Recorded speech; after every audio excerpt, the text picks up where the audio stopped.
اس احاطہ میں تین اہم چیزیں ہیں۔ وہ درخت جس پہ موسیٰ علیہ السلام نے روشنی دیکھی تھی، اور اس درخت کے اندر سے آواز آئی، موسیٰ میں اللہ ہوں، اننی انا اللہ۔ 3500 سال گزر چکے ہیں، وہ درخت الحمدللہ یوں ہی ہرا بھرا ہے۔ ہمارے نبی علیہ السلام کا لکھا ہوا خط یہاں موجود ہے۔ شیخ فرما رہے ہیں کہ یہ وہ کنواں ہے جہاں سے موسیٰ علیہ السلام نے پانی لیا تھا۔ اللہ کے ساتھ تنہائی میں وقت گزارنے کے لیے حضرت موسیٰ علیہ السلام نے اس پہاڑ کے اوپر قیام کیا تھا۔ یہ بہت السلام علیکم، میں اس وقت ہوں موجود مصر میں، اور یہ جو میرے آپ پیچھے دیکھ رہے ہیں سینٹ کاترین کا چرچ ہے۔ اس کے اندر مسجد بھی ہے۔ علاقے کے رہنے والے لوگ تھے، وہ نبی کریم صلی اللہ علیہ وسلم کے پاس پہنچے اور انہوں نے کہا کہ آپ ہمارے لیے خط لکھ دیجئے کہ جس سے ہماری حفاظت ہو سکے۔ اللہ کے نبی صلی اللہ علیہ وسلم کا ہاتھ کا لکھا ہوا خط یہاں موجود ہے، اور ایک وہ درخت یہاں موجود ہے جس پہ موسیٰ علیہ السلام سے اللہ نے بات کی تھی، اور اس درخت سے روشنی آ رہی تھی جس کا ذکر قرآن میں ہے، اور وہ درخت بھی 3500 سالوں سے ایسے ہی ہے، وہ بھی آپ کو دکھائیں گے۔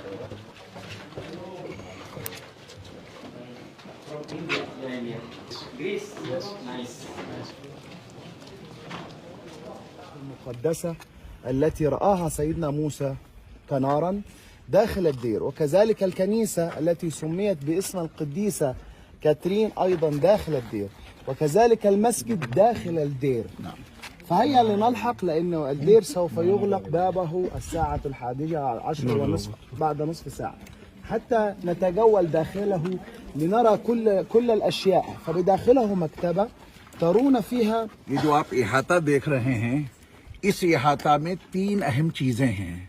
نمبر 1، وہ درخت جس پہ موسیٰ علیہ السلام نے روشنی دیکھی تھی اور اپنی اہلیہ کو لے کے جا رہے تھے، تو اپنی اہلیہ سے کہا تھا کہ یہاں ٹھہرو، مجھے آگ دکھائی دے رہی ہے، میں وہاں سے آگ لے کر کے آتا ہوں۔ موسیٰ علیہ السلام آگے بڑھے تو اللہ نے فرمایا کہ فَخْلَعْ نَعْلَيْكَ إِنَّكَ بِالْوَادِ الْمُقَدَّسِ طُوَىٰ، موسیٰ اپنی جوتیاں اتار دو، آپ ایک مقدس وادی طویٰ میں آئے ہیں۔ موسیٰ علیہ السلام حیران ہو گئے، یہاں کوئی انسان نظر نہیں آ رہا ہے، آواز سنائی دے رہی ہے۔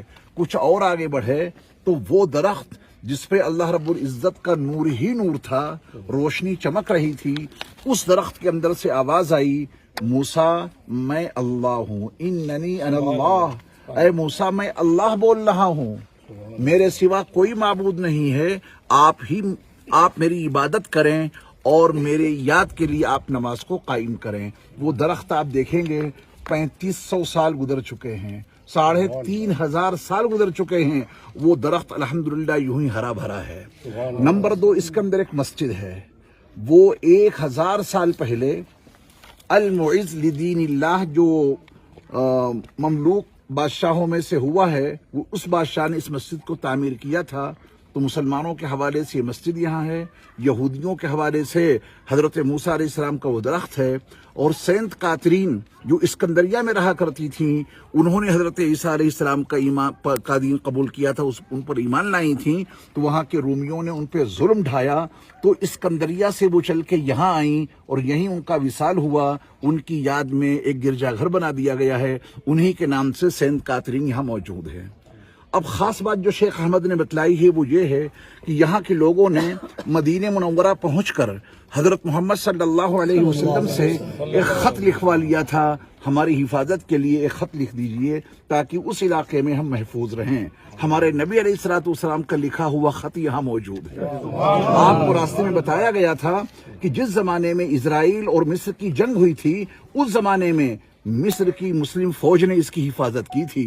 پوری دنیا پہ مسلمانوں کا قبضہ ہو جائے گا، مگر مسلمان اس کے اوپر قبضہ نہیں کر سکتے، کیونکہ ہمارے نبی کا دیا ہوا عہد نامہ یہاں موجود ہے، وہ بھی دیکھیں گے انشاءاللہ۔ تو تینوں باتیں سمجھ میں آ گئی۔ تو اللہ تعالیٰ نے موسیٰ علیہ السلام سے کہا تھا کہ القیہا یا موسیٰ، اے موسیٰ اس لاٹھی کو پھینک دو، اور موسیٰ علیہ السلام نے اسی مقام پہ اس لاٹھی کو پھینکا تھا تو وہ لاٹھی سانپ بن گئی تھی۔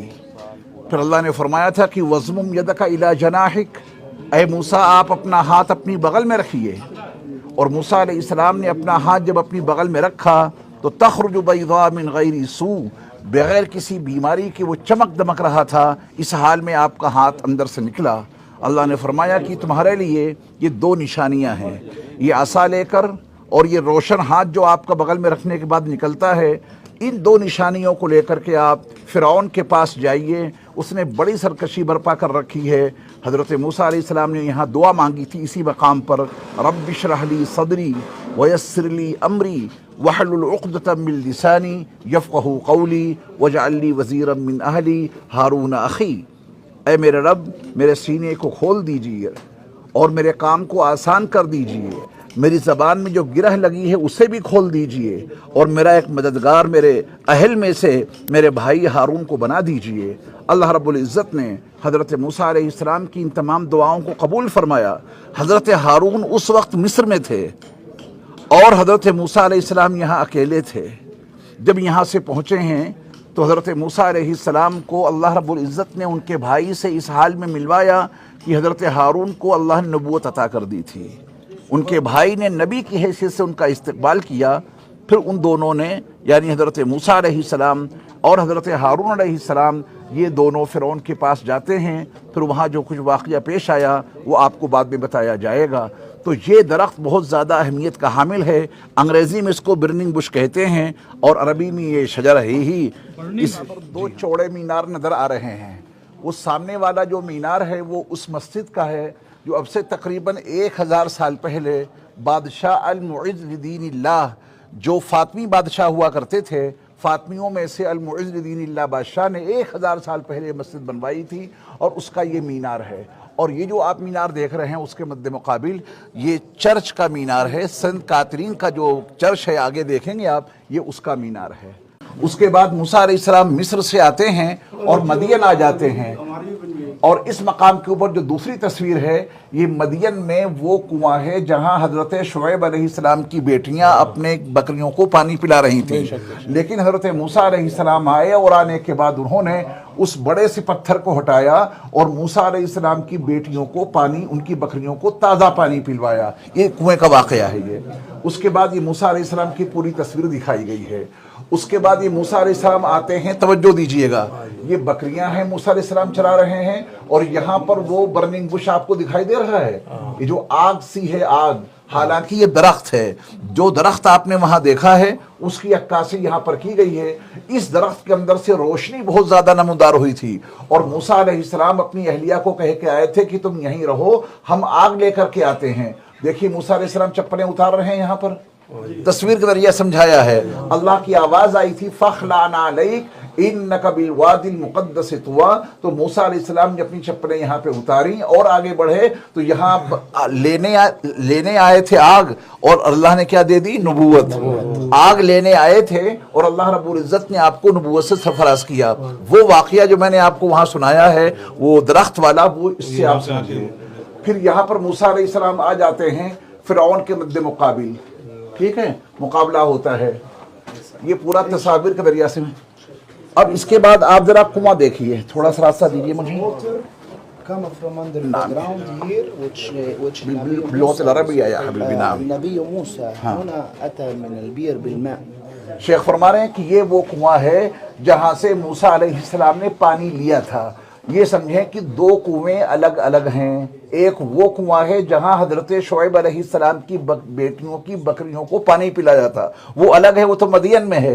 ये कुआं भी ऐसा है जहां से मूसा अलैहिस्सलाम ने पानी लिया था।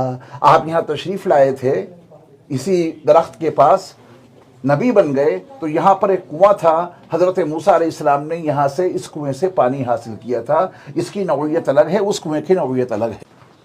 30 रातें गुजारने के लिए तन्हाई में अल्लाह ने मुझे यहाँ बुलाया है और पूरी की पूरी कौम बनो इसराइल अपने बड़े भाई हजरत हारून के हवाले कर दी कि आप इनकी इस्लाह करते रहें, इनकी निगरानी करते रहें, इनको दीन समझाते रहें। मूसा अलैहिस्सलाम हजरत हारून के हवाले करके पूरी कौम बनो इसराइल उनको छोड़ के आप इस पहाड़ के ऊपर आ गए। कितनी रातों का वादा था? ववाअदना मूसा 30 लैला, हमने मूसा से 30 रातों का वादा किया। मूसा अलैहिस्सलाम यहाँ जब तशरीफ़ लाए और 30 रातें पूरी होने वाली ही थी कि अल्लाह की तरफ से हुक्म ये आया कि ये मूसा 10 रातें तुम्हें और मज़ीद गुजारनी हैं। 30 रातों का वादा वहाँ से करके आए यहाँ 10 रातों का इजाफा अल्लाह ने और कर दिया। किसी शख्स को भी यहाँ आने की इजाजत नहीं थी, तन्हाई मतलूब थी, तो कोई शख्स वहां से आकर हजरत मूसा से पूछ भी नहीं सकता था आप कहाँ हैं, किस हाल में हैं। 10 रातों का इजाफा हुआ तो 31वें दिन हजरत मूसा की तलाश जारी हो गई। बनु इसराइल ने कहा कि वो कहाँ चले गए, कहा कि उनका रब उन्हें मिला नहीं, गायब हो गया उनका रब, क्या करना है। तो हजरत मूसा अलैहिस्सलाम जब नहीं पहुंचे वक्त पर वहां, तो बनु इसराइल 3 तबकों में तकसीम हो गए। ये है सुनने की बात। पूरे बनु इसराइल जो 6 लाख इंसान थे वो 3 तबकों में तकसीम हो गए। एक तबका वो था जिसने ये कहा कि मूसा को उनका रब मिला नहीं, मूसा गुमराह हो गए, रास्ता भटक गए। उन्हीं में एक सामरी जादूगर था, सामरी जादूगर। उसने तमाम बनु इसराइल से कहा कि तुम्हारे पास जितना सोना चांदी है सब लाओ। सोना चांदी जमा करके उसने एक बछड़ा बनाया और उसको ऐसे मकाम पर रखा कि बड़ी तेजी के साथ में उसमें से एयर पास हो रही थी। तो जसदल लहू खुआर, उसके अंदर से ऐसी आवाज आने लगी जैसे कि कोई बछड़ा बोल रहा हो। तो उस तबके ने कहा कि यही हमारा माबूद है। मूसा जिस माबूद की तलाश में गए हैं वो तो उनको मिला नहीं, यही हमारा माबूद है और हम इसी की पूजा करनी शुरू कर देंगे। बनु इसराइल के 3 तबकों में से एक तबके ने उस बछड़े को अपना माबूद मानकर उसकी पूजा शुरू कर दी। ये काफिर हो गया तबका। दूसरा तबका वो था जिसने ये कहा कि नहीं, मूसा अलैहिस्सलाम भटके नहीं हैं, अपने रब से मुलाकात के लिए गए हैं, वो जरूर हमारे पास वापस आएंगे और हिदायत लेके वापस आएंगे। और जो तीसरा तबका था उसने कहा कि न हम इधर की मानेंगे ना उधर की मानेंगे, मुज़ब्ज़बीन बैन ज़ालिक, न इधर के रहेंगे ना उधर के, जो होगा वक्त बताएगा। मूसा अलैहिस्सलाम आ जाएंगे तो उनके साथ हो जाएंगे और नहीं आएंगे तो इनके साथ हो जाएंगे। ये 3 तबके हो गए। मूसा अलैहिस्सलाम ने फिर जब 40 रातें यहाँ मुकम्मल कर ली तो अल्लाह रब्बुल इज़्ज़त ने पत्थर की तख्तियों पर लिखी हुई तौरात उनको अता की। अगर आप पूरी तौरात पढ़ना चाहते हैं तो कुरान मजीद में पूरी तौरात मौजूद है। 15वां पारा सूरे बनी इसराइल, रुकू नंबर 3 से मजमून शुरू होता है, वक़दा रब्बुका अल्ला ताबुदू इल्ला इय्याह। यहाँ से लेकर और अगले रुकू तक अल्लाह रब्बुल इज़्ज़त ने तौरात का सारा मजमून कुरान में जमा कर दिया है। हजरत मूसा अलैहिस्सलाम वो तख्तियाँ लेकर के आए और कौम बनु इसराइल को देखा कि उसका ये हाल हो गया है कि बछड़े को पूज रहे हैं। कोई और तबके में तकसीम हो गया। एक तबका ऐसा था जो आपके दीन पर कायम था, जो आपको मानने वाला था। तो हजरत मूसा अलैहिस्सलाम को गुस्सा आ गया। वो तख्तियाँ आपने एक साइड में रखी और अपने भाई हारून की दाढ़ी पकड़ ली मारे गुस्से के कि मेरी अदम मौजूदगी में ये सब कुछ क्या करा डाला। तो हजरत हारून ने कहा कि ये इतने बिगड़े हुए लोग हैं, अगर इनको मैं ज्यादा समझाने की कोशिश करता तो मेरे भाई ये मुझे मार डालते। तो फिर अल्लाह रब्बुल इज़्ज़त की तरफ से हुक्म ये आया कि जिन लोगों ने बछड़े को अपना माबूद माना है वो सब खुद को कत्ल कर लें। फ़क़्तुलू अनफुसकुम, मार डालो अपने आप को, तुम्हें जिंदा रहने का कोई हक ही नहीं है। तो अल्लाह रब्बुल इज़्ज़त से मुलाकात के लिए, अल्लाह के साथ तन्हाई में वक्त गुजारने के लिए हज़रत मूसा अलैहिस्सलाम ने इस पहाड़ के ऊपर क़याम किया था। ये बहुत छोटा सा कुब्बा आपको नजर आ रहा है, अच्छा खासा बड़ा कमरा है। ये कमरा बाद में बना दिया यहूदियों ने। हज़रत मूसा अलैहिस्सलाम ने तो खुले आसमान के नीचे पहाड़ के ऊपर 40 रातें गुजारी थी, लेकिन आपकी याद में वहाँ एक कमरा बना दिया गया है। हज़रत मूसा अलैहिस्सलाम ने यहाँ पर 40 रातें गुजारी थी। आप ज़रा इस पहाड़ का तस्वीर में देखा आपने, ये वही कोहितूर पहाड़ था जिस पहाड़ पे अल्लाह के नबी मूसा अलैहिस्सलाम अल्लाह से मिलने के लिए गए थे। 30 दिन के लिए गए थे और उनको वहाँ 40 दिन लग गए थे। और उसके बाद में 40 दिन में जो उनकी कौम थी, 6 लाख लोग थे, वो उसमें से कुछ लोग उन्होंने अपना ईमान बदल लिया था। और उसमें एक जादूगर था जिसका नाम सामरी था, उसने कुछ लोग इकट्ठा किया और सोने चांदी इकट्ठा की। उसने एक बुत बनाया था, एक बछड़ा बनाया था जिसका जिक्र कुरान में भी है। और कुछ लोग उसकी पूजा करने लगे थे। उसके मूसा अलैहिस्सलाम के भाई हारून अलैहिस्सलाम जो भी वहाँ उस वक्त मौजूद थे जब अल्लाह के नबी मूसा अलैहिस्सलाम 30 दिन के लिए उस पहाड़ पर गए थे। और उसके बाद में उनको वहाँ 40 दिन लग गए थे। उन 10 दिनों में उनकी जो कौम थी, कुछ आदमी थे, लाखों आदमी, वो उन्होंने अपना ईमान बदल लिया था। और मैं आपको ले चलता हूँ उसी बछड़े पर जो उस वक्त के जादूगर सामरी ने बनाया था। चलिए मेरे साथ कंटिन्यू मिस्र के सफ़र पर।